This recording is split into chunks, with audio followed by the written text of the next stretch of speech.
If Vauxhall has an issue, it is that, far more often than not, it has been too keen to go with the popular flow. Instead of blazing a trail itself, it's been happy simply putting its own take on concepts and classes that already exist. Rarely, if ever, does a Vauxhall place you at the cutting edge of engineering endeavor, bringing you cars that do things that, in their category, have never been done before. And the only problem with this is that making your cars really stand out on grounds other than financial can be resultantly quite tricky. This new Grandland X is just such an example. It brings Vauxhall to the mid-sized crossover SUV class fully 10 years after the Nissan Qashqai turned it into a core category.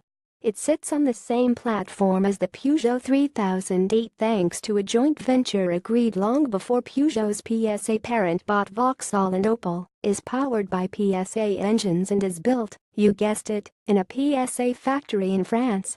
Actually, Vauxhall has done very well to disguise the Grandland's origins. It may not look as distinctive as the 3008, but its lines are well proportioned, inoffensive and cleaner than most in this class.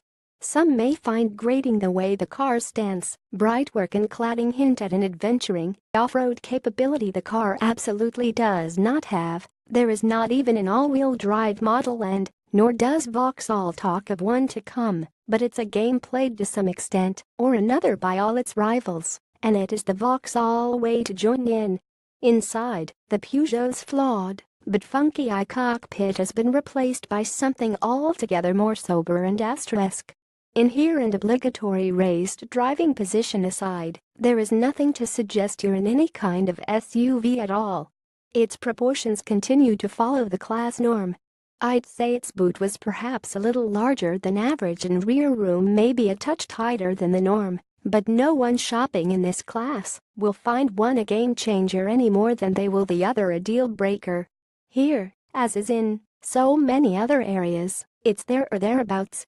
That said, the car feels very solid, and the choice of interior materials is determinedly plush, so long as you don't spend too much time scratching and prodding around below your natural eye line.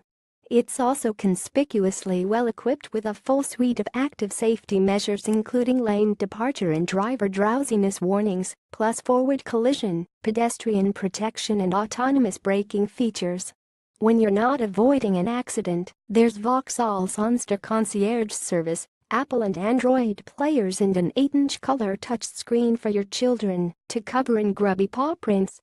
But well equipped it needs to be, with even the entry-level Grandland X costing £22,310, over £3,000 more than base Qashqai, or £4,000 more than the new in-class leading seat Attica.